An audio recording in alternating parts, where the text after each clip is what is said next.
It is the coolest part of my day to have the incomparable Sting and Shaggy both on the phone. I was hoping that I would get an opportunity to talk to you about this project you've done together. It's so interesting to me, and I appreciate you both taking time out of your busy schedule. You're on the road together. This is not just like your typical double bill event. You guys made an album together, so thanks for taking the time to give us a call today. It's a pleasure. Well, this tour, lucky for us, is stopping in two places nearby on this coming Thursday and Friday night. We'll talk about that in a moment. First, Sting, when and where did you and Shaggy first meet? Well, actually, we're looking right now, and it was in 2004 in Antwerp. To pick up where we left off, you were mentioning that you had met Shaggy some time ago. And what is it about your relationship or your interaction that made the two of you want to work together on a project? Well, we just have so much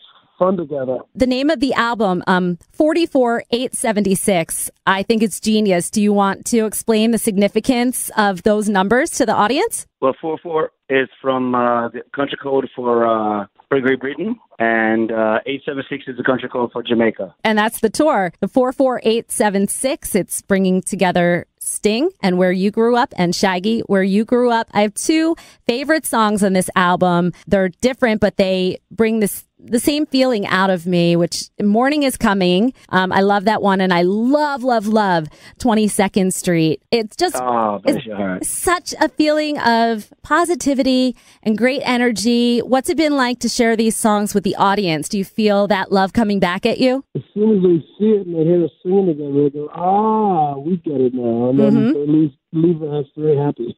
When you were recording the album, did you find yourself able to actually get together in the studio, or was it something where Shaggy was recording somewhere and Sting, you were recording somewhere else and just like bouncing those parts off each other from like remote locations? Nah, we did it in the studio together. He had a mic right beside me. I had one right beside him, and we threw melodies and ideas out. And then we'd individually sometimes work on lyrics separately, and sometimes we do it together. You know, we had a lot of great players, and you know what I'm saying? Branford Marcellus came in and gave us some love. Wow. So it was wonderful. Now, Shaggy, and you've done several collaborations, you in particular, over the course of your career. How important is it to have the collaborator in the room with you while you're going through the recording process? Well, it could be done both ways. You know, I did Love Me with Janet Jackson. She was never in the studio. We got a #1 out of it. So I'm not going to knock it and say it doesn't work. But it's better in when you're there with the artist and you collaborate together, share ideas together. You build a certain rapport. There's a certain level of respect for each other's artistry. And you feel that love come out on the music. Shaggy, growing up, what do you think it was about Sting, both in a band of his own and as a solo artist, you know, stuck out to you before you met him? I loved a lot of Sting music. You got to remember now, the Police, you know, they were like the gateway to the mainstream where reggae is concerned. In Jamaica, there was a lot of Police records being played. Songs like Roxanne, Every Breath You Take. All those songs were songs that were played on Jamaican radio because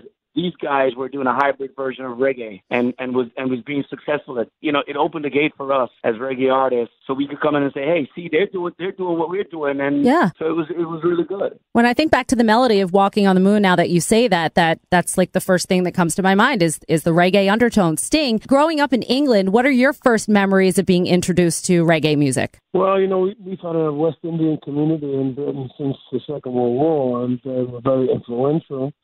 It's music I've loved and respected all my life. You know, as a bass player, the bass is so important in reggae. Bob Marley, you know, was a huge influence on me. You know, his voice, his songwriting, his political message. Yeah. All were very important in my formative years. So you have two upcoming shows, and Sting, the last time I saw you at the Fillmore in Philadelphia was about 2 years ago, and that's where you'll be with Shaggy on Thursday night. There was a woman backstage at the meet and greet who came in and she wanted to do Reiki on you, and she wanted to clear your aura before you went on stage. And I thought security was going to come and like swoop her out, but you were very accepting and very willing. Does that happen to you at shows a lot? It was just a moment I sort of stepped back and I just had to watch because it was moving. Does that happen a lot at shows? It doesn't actually. Oh, I thought you were great with her. The listeners have an opportunity to catch this amazing tour. These two artists together in one night, sharing their project with you. 44876 is the album and the tour. It's at the Fillmore in Philadelphia this coming Thursday night, and then Friday night in Atlantic City at Borgata Hotel Casino and Spa. Tickets are available Ticketmaster.com or theborgata.com to see one or both of the shows and to feel the vibe and the energy of these two great artists coming together. And of course, 44876, the album, available everywhere. I can't thank you enough for taking some time to give us a call today. Thanks, my love. It was my pleasure. Thank you. Thank you very much. Thank you, Shaggy.